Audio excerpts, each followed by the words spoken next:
नमस्कार प्रिय मित्रों, स्वागत है आपका फिर से हमारे YouTube चैनल मेरे बजरंगबली में। तो मित्रजनों, आज का प्रसंग है रामायण से, जो हर भागवत में कहीं न कोई बुजुर्ग इस प्रश्न को उठाते हैं और अनन्य हर वक्ता को परेशान करते रहते हैं, हमें भी परेशान करते हैं। तो उनके प्रश्नों का उत्तर आज मैं शायद सोशल मीडिया के माध्यम से इसीलिए प्रस्तुत कर रहा हूँ कि लोगों तक पहुँचे। तो देखिए, प्रश्न उनका रहता है कि राजा जनक ने सीता विवाह का निमंत्रण अयोध्या नरेश राजा दशरथ के पास क्यों नहीं भेजा था। तो प्रश्न यह है, वो उत्तर सुनाए सभी लोग। राजा जनक का नाम है शीलध्वज, इनके एक छोटे भाई हैं जिनका नाम है कुशध्वज। ये दोनों भाई एक दिन शिकार खेलते खेलते अपनी सीमा पार कर गए और किसी जानवर के धोखे के चक्कर में राजा जनक के बाण से एक गाय का मरण हो गया, मर गई। और एक धर्मात्मा राजा के हाथ से एक गाय मर जाए तो वो क्या फील होगा उनको, रोने लगे बैठ करके। लेकिन किसी बधिक ने आके बताया कि हे राजन, जो गाय तुमने मारी है ये कोई साधारण गाय नहीं है, ये अयोध्या नरेश महाराज दशरथ की गौशाला की गाय है। अब तो महाराज जनक और रोने लगे। लो, एक तो ऊपर से गौ हत्या हो गई और फिर चक्रवर्ती सम्राट महाराज दुश्मन दशरथ से दुश्मनी, वाह, अब उनसे दुश्मनी कौन भोगेगा। रोने लगे। दोनों भाई विचार विमर्श कर रहे हैं आखिरकार होना क्या चाहिए। तो देखिए, छोटे भाई कुशध्वज बोले हैं राजा जनक से कि भैया, क्या राजा दशरथ से मुलाकात करना उचित होगा। तो जनक बोले, हे भ्राताश्री, इस अवस्था में वहाँ जाना मूर्खता है। अगर उनको क्रोध आ गया तो हो सकता है कि वो मृत्यु दंड भी दे दें, क्योंकि बहुत बड़े गौ भक्त हैं और गुरु भक्त हैं राजा दशरथ। तो क्या करना चाहिए। तो राजा जनक अपने भाई से कह रहे हैं कि आप जाइए, उनसे कहिए कि हमारे भैया को माफ़ कर दो, धोखे से गाय मरी है, जानबूझ के नहीं मारी है, पाप लग गया है। लेकिन आप न तो श्राप देना और न जनकपुरी पर चढ़ाई करना सेना लेकर, आप हमारे भैया को माफ़ कर दो और एक गाय के बदले आप जनकपुर से 1,00,000 गाय मंगा लीजिए। तो देखिए, ऐसे ही मन में सोचते जा रहे हैं शीलध्वज राजा जनक के भाई, और अयोध्या में घुसे तो देखा कि गुरु वशिष्ठ का जो आश्रम है वहाँ पर पैदल पैदल महाराज दशरथ हाथ में थाल में फूल सजा करके, तांबे के पात्र में जल लेकर के नंगे पांव आ रहे हैं।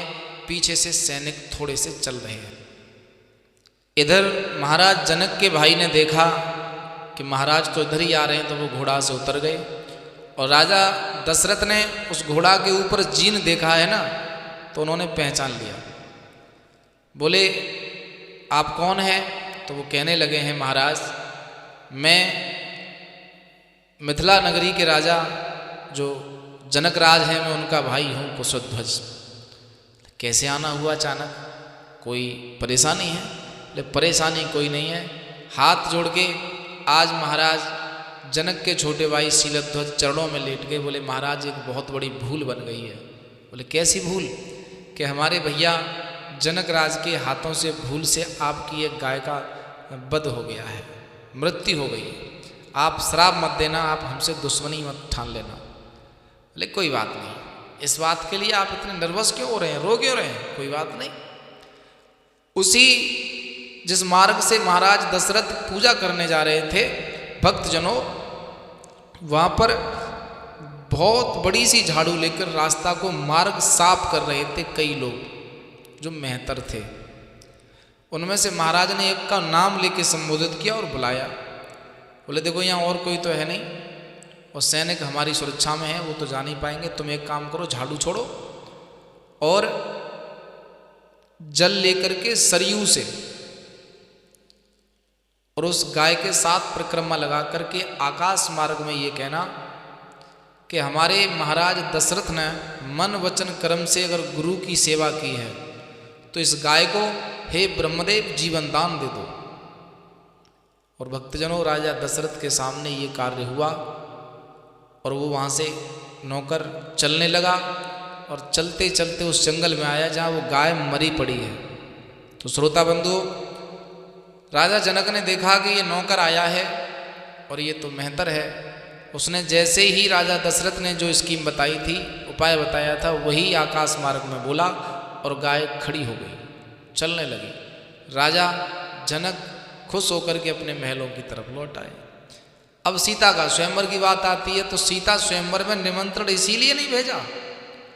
अगर राजा दशरथ के पास आने का समय नहीं हुआ, अगर उन्होंने किसी नौकर को भेज दिया, सूर सामंत को भेज दिया, किसी मेहतर को भेज दिया, तो वो आके सिर्फ यहाँ यही कहेगा, परिक्रमा लगा के धनुष के, कि हे धनुष, अगर हमारे महाराज दशरथ ने मन वचन कर्म से गुरु की सेवा की हो तो ये धनुष मेरे हाथों से टूट जाए।